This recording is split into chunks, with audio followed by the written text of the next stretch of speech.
Hey, good morning, party people. Welcome to a delayed episode of Honest Trailers Commentaries for The Sandman. Look, people get sick. That's people on me. have other That's my things going fault, on in their life. But even though we're always late, we're always right on time.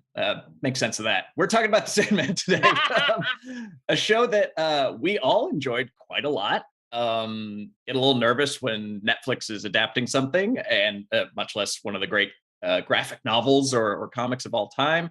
And wow, I really, really liked this show. So we're going to talk about that. We're going to watch Dionne's trailer, stop and start. We have some deleted scenes, I believe. We're going to answer your comments and questions if you manage to show up at this random time. Put some questions in the chat. We'll answer them. Maybe I'll skim through the comments of the video. And then we'll tease you with next week's Honest trailer, which you've seen before. Well, there's your clue already. Let's talk about Sandman. I mean, Danielle, I wanted you to be here, especially because you're a Sand fan. Look, I've been wearing bangs since the 90s. I obviously love Sandman. Like, come on. I'm a woman of a certain age. I love the craft. Almost to the point where I specifically quote, I'm watching the show and being like, I remember that panel. I remember that panel. I remember that panel. I remember that panel. Did we lose Danielle? Or am I? A lot of the of comics. No, I'm here. I'm right here. Oh, hi. Keep going. Did we lose me? Now you're back. Hi. So a lot of the newer adaptations of stuff, it's not necessarily panel by panel. The Boys has moved a lot of stuff around. This moved a lot of stuff around. Preacher really changed a lot of stuff. But this is like, if you like Sandman, this is exactly Sandman. It's all, and most of that is because they actually had Neil Gaiman be directly involved with everything from like casting to writing to directing. Like, this was his baby, and he wanted to make sure, which is great because, well, we got like a Leadendy Sandman's coming. There's the audio Sandman that didn't already happen, or is going to happen, right? There's this one. There might be like a movie with Joseph Gordon-Levitt. So like, there's a bunch of these projects, but after this one, it's kind of like you can probably shut the rest of it. This is I mean, who knows? I just want more. Yeah, I would love more of this. And I'm sure the temptation was there, or not temptation, but like the directive was there from Netflix or any executive throughout time to be like, can you make this a more traditional story structure? Can you like make this like a, have a more, no, the answer is no. I'm going to have 3 episodes of like him, like introducing the main character. Then it's going to be like very episodic. And then we're going to do like an arc for the back half of the season that has no connection to the front half, sort of. Because that's the point of the show. The point of the show is that you will get to learn who all of the Endless are, and then all of the other like tertiary gods and goddesses and stuff. But the point is how the actions of the powerful, like the Endless, affect humanity. That's really the point of the show. So if you want it to be all sexy, Dream being sexy with their sibling desire, which is canon, but was a little weird to see in person.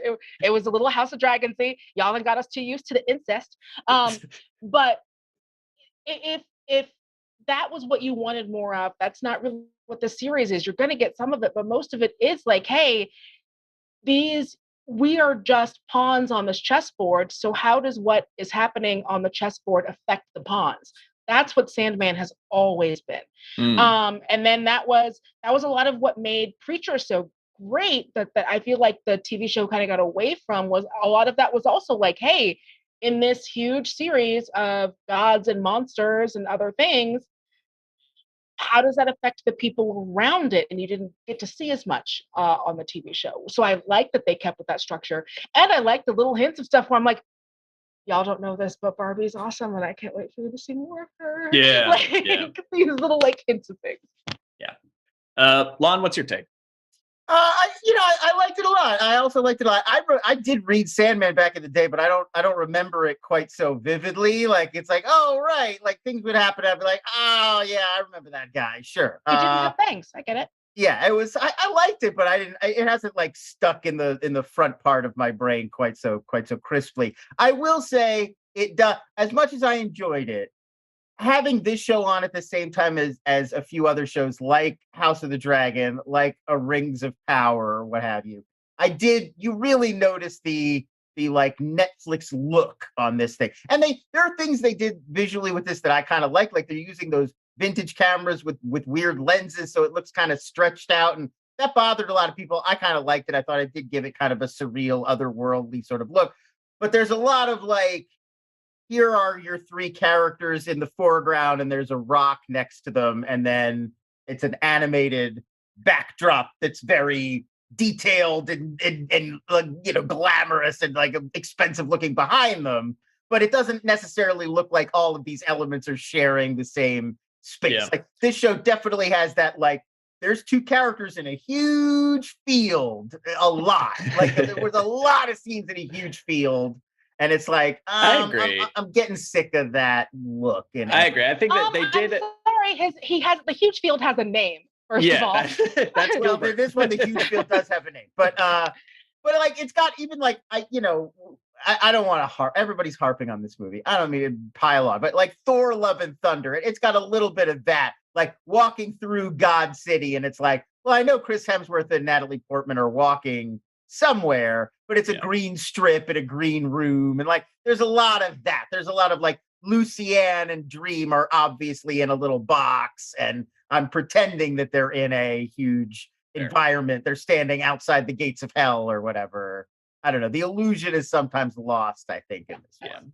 Well, but I do think that it's because they saved a lot of it for things where it's like, oh, you have like teeth eyes, or you know, you have to say, or for Martin Tenbones, or like other things like that. And a lot of the stuff looks amazing. It does look cool, and there are cool effects moments and visual moments, and I like even the kind of the style they brought to the Dreaming and Dream's world.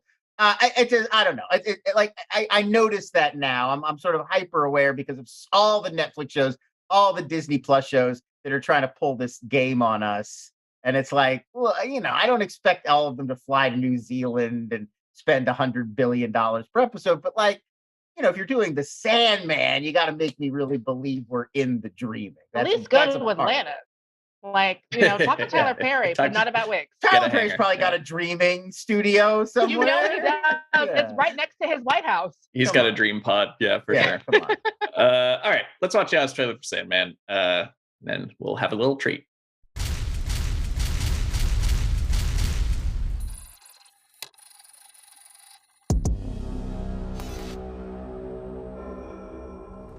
From the British fantasy novelist who kind of looks like a hobbit, that one, and a company that totally knows what it's doing, you guys, no reason to panic, comes a thoughtful series about the power of dreams. But just the cinematic linear kind, not the ones where you have to mow the lawn with your naked dad. The Sandman. Yeah, pause. Just as a little aside, you know, my dreams are like so fragmented, and it's like, oh, it's your elementary school vice principal. He's telling you to come outside. Oh, and you forgot to do your homework. Oh, and you wake up. It's not. It's not like you don't know that. It's not the same as like Jordan Peterson's grandma's dream, though. Yeah. But I mean, his dream about his grandma. You bring that up. I'm not saying it. It's possible your dream is more linear and you're just forgetting that part when you wake up. You know, like I think that's a big part of it. And also, I like that, you know, dreams in this universe is like your wants and your aspirations and stuff like that. Not your desires. That's different. But your dreams, they are. Well, Desire actually says that at one point. I think, like, what is dream but desire? Well, don't tell that to Jordan Peterson about his dream about his grandma. Again, keep going. Play the trailer. Enter the world of humanity's dreams, where the Dream Lord keeps our fantasies on track like a super goth Kevin Feige. There are rules, protocols which must be followed. But when this berries and cream boy gets trapped inside a glass cage of emotion, he'll have to escape and put our worlds back in order with the power of roofies.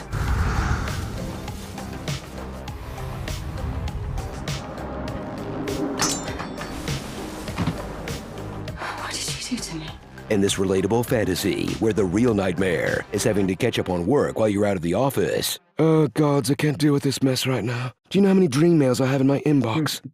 Tom Sturridge shines as... Well, we're about to talk about Tom Sturridge, but I thought Tom was fantastic. You, my Nubian queen, from being often slightly. Yeah, it's I don't know. Like there were a few times. I'm not even sure if it's the way it's written or the performance.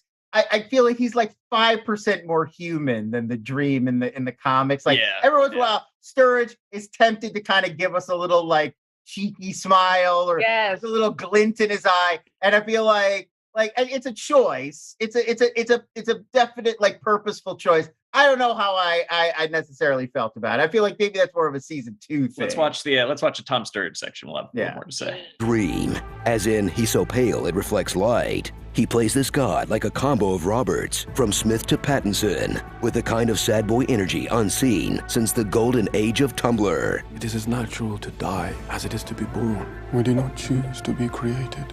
I feel like nothing. Chill as this porcelain doll face sets off on 3 epic quests that form the season. The quest to retrieve his precious stuff. My sand, my helm, my ruby. The quest to stop a black person from taking his job. And the quest to become somewhat less of a dick. You're not going anywhere. Enough. Please, no! Evolving from the kind of guy who'd kill your pet in episode 2 to one who'd merely threatened to steal your child in episode 9. It is mine, and one day I will come for it. What? You can't really blame him, though. He literally comes from a family of D-bags. Desire. Delirium. Destiny, death, despair, and the others? Meet a wild range of characters.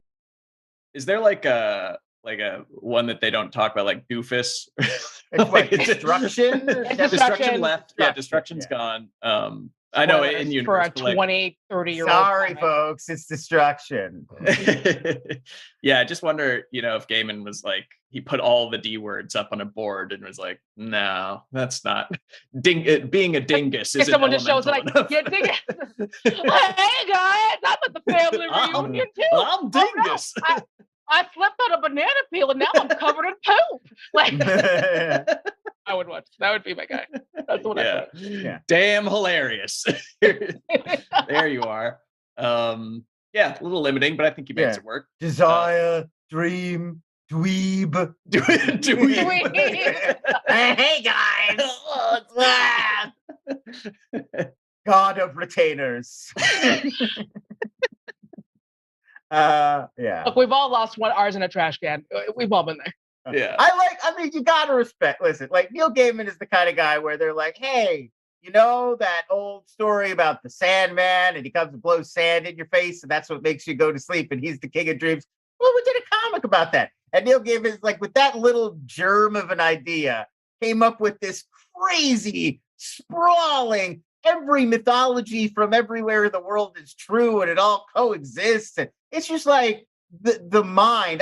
I would say I wrote a bit that did not make it in the trailer, where it's like he's almost like the author in the last episode 11, where he's just cursed with endless ideas. Like he's just like this show is a little bit like that. It's just a pitch meeting, yeah. A guy with an evil rupee who takes over a diner and a house in Florida, and it's full of weirdos, and it's just like it just keeps going. It's a perpetual motion machine of plot. He is, I think, one of the greatest working writers, certainly in genre fiction today. Which fantasy for sure. Yeah. Which is what makes it ever the more pleasing. Let's show the tweet. Bring up the tweet, Boxx. Let's see that. Senpai noticed us, you guys. I was going to hold off on this, but he said about Honest Trailers, it's actually really fun. Yeah, actually. All right. I will take a backhander. Yeah. A bit of a backhanded compliment. I'm choosing to interpret the actually as like, even though it's a show that generally pokes fun at things. Right. Yeah. That's what I'm not like. I've seen every Honest trailer. I hate them. And they're all terrible, but this one was like actually funny. One of the good.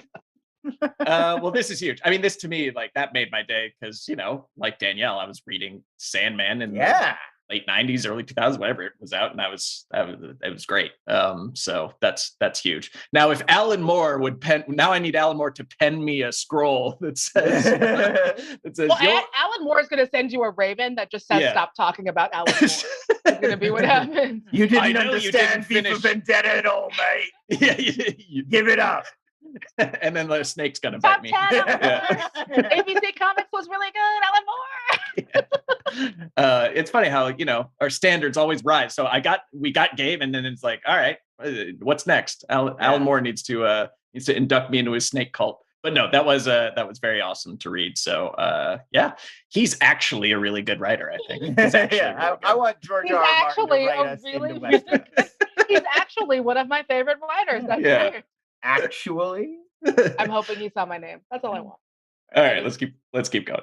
With near infinite power, where the only limit is imagination and the effects budget. Like Rose Walker, who must choose to embrace or reject her destiny as a human MacGuffin. What's a dream vortex? You are. Her group home, who's so warm and accepting, they have shockingly few questions when one of them gets raw-dogged by a ghost. We're taking good care of her, Rose. Matthew, who is either Patton Oswalt not bothering to change his voice at all, At your service, Rose. or Patton Oswalt admitting he naturally sounds like a talking bird. But I don't get a sense that you're listening, so it. Let's go to hell. Lucienne, a librarian who doesn't have to use energy to shush people. Gwendolyn Crispy, who steals the show in a life or death game of, I know you are, but what am I? I am a dire wolf. I am a hunter. I am a Nova. Well, I am a Nova times infinity. David Yeah, Lewis, pause. who I know that this is it's a folklore tradition of you kind of go back and forth and change, who you are. There's stories of different things chasing each other and they keep transforming and stuff like that. Yeah, I always know it from the Disney Sword in the Stone cartoon, because this is the wizard's duel between Merlin and Mad Madam Mim. That's what I thought. Of course, as being a Disney thing, it's not stealing. It's reusing tropes from. Well, but it's a folklore. It's like a medieval fantasy trope that both of these things are using. Which I thought was very cool. But then I just think about the game theory of being like, I'm an infinite being made of infinite power, and there's no takebacks, and there's no hope times infinity. Yeah, but it's more poetic to slowly escalate, I guess. There's no Reddit thread that's just like, here's how to master transformation game in 8 steps. There's we haven't gotten the hive mind on it yet, or we definitely cracked the best formula. Yep. It's like Wordle. Like every day they're like, "Do you want to try the transformation battle of the day?" Like I defeated Lucifer in 4 steps. Are you guys following that chess cheating butt plug scandal? I am. I'm fascinated. I'm not, but I will after we're done with this. Well, it's fascinating because it's like there was a whole scandal, and the first day it was just this one chess master is being accused of cheating.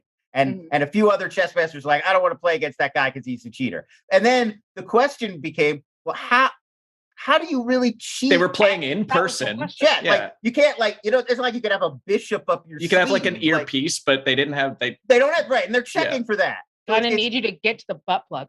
The guy has a vibrating butt plug. That's what he's being accused of. I don't want to say for sure in a joking way, but I mean, now you got to think like, well, I guess you could do that. And because you could, apparently all a grandmaster, apparently all a grandmaster in chess needs to cheat is like, if you could look up on the computer, like what are the 8 moves, opposition moves against this move, or even less information, just like bad move or like look again or something like that. The best move would be they're only thinking between 2 or 3 moves anyway. So if you could just signal them like do the move with the bishop this time, like if you had a simple click Morse code type via butt plug system, via vibrating butt plug, you could communicate. Wait, hold on. So it's like a it's like when you tap like SOS or something. It's like Morse code, Morse code or something. And so like the coach is looking up the moves on a computer and then making the butt plug making the butt vibrate. Making the butt plug vibrate. Is genius. And then the guy cheating is like, that is genius. I can't wait to tell everyone I've ever talked to everything about obviously this all right now in an hour. Well, obviously season 2 of the Queen's Gambit figured out. Yeah, I think done. It's unproven, but I think now every chess master will have to just do goatsy before they sit down to play. That is genius. So yeah, I think maybe we could adapt that for the I Know You Are, but what am I game? For If what the to play proxy next. quakes, you must acquit. I get That's it. right. Yeah, but you could put vibration sensors in the chair that were probably sensitive enough to detect some kind of vibrating. Anyways, let's watch the Sandman. Sandman. I am a jerk. David Hang on. Thewlis, who proves if you want to I'm skate a work to be monster. hiding ultimate powers, you call David Thewlis. And the Corinthian, an American nightmare whose peepers are no worse than Steve Buscemi's. But his presence really highlights how English our collective unconscious is. Chesterton, do you read? I have tea. I have tea and biscuits. Should be amusing, if nothing else. Oh, I can't believe it. They even colonise the imaginary world, eh? Absolute legends, Nuff. So while the tech companies race to throw their money at expensive genre projects, and HBO takes their content out for a nice drive,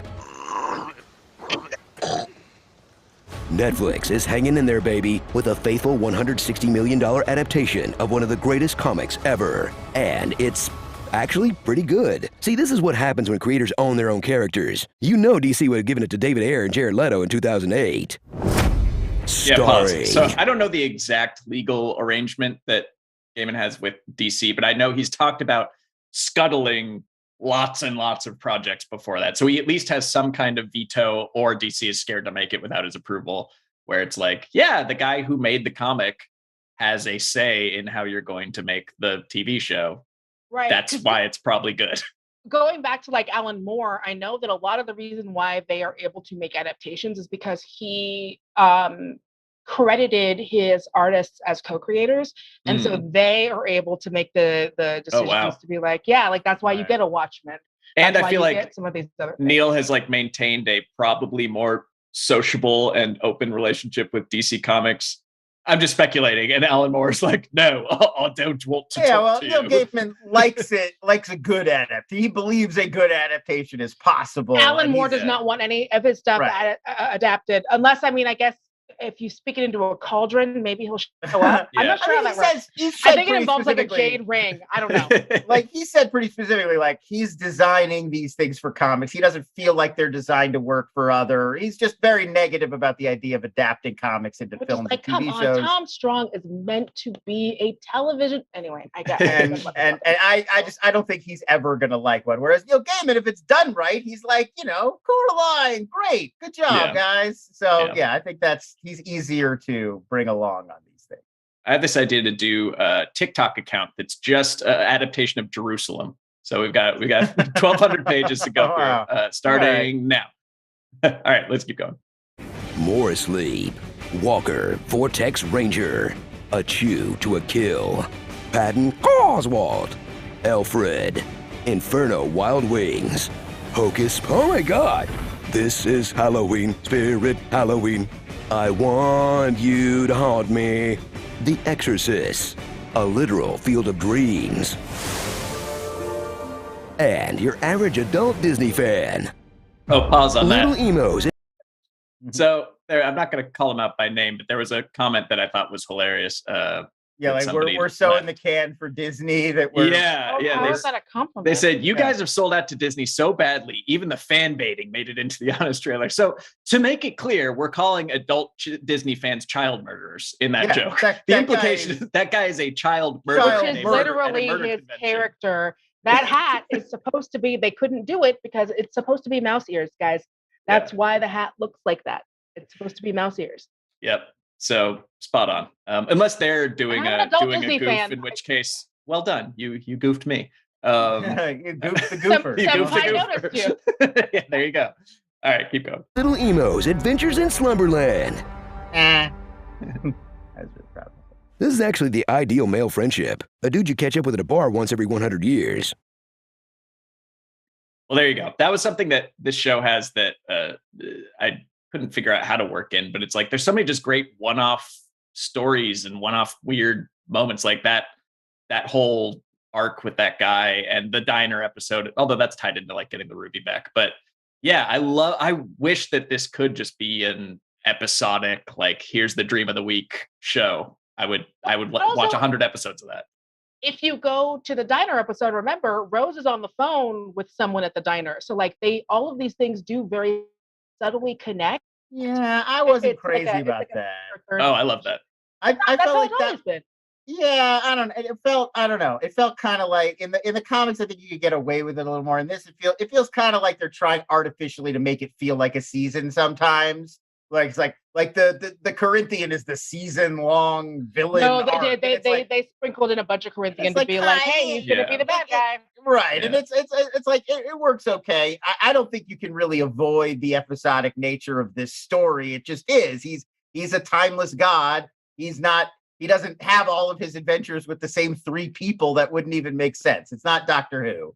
Yeah. So I think that you kind of have to just give over at some point. I feel like almost now that we've launched it with this season 1, you could almost do a season 2 that's more episodic. Like it's all like the episode 11 that we got, where it's just like the Calliope story or the story about the cats. Yeah, the cat, or exactly. Like I think you could jump around, and I personally would like them to embrace the episodic stuff and not feel as much like you have to create like a season of TV. Mm-hmm. Also, I had a thought. It's very stupid. This isn't Doctor Who. This is Doctor Whom. Like this is, Doctor Whom. I'm Doctor. Yeah. Whom. Do we have any deleted scenes for this one?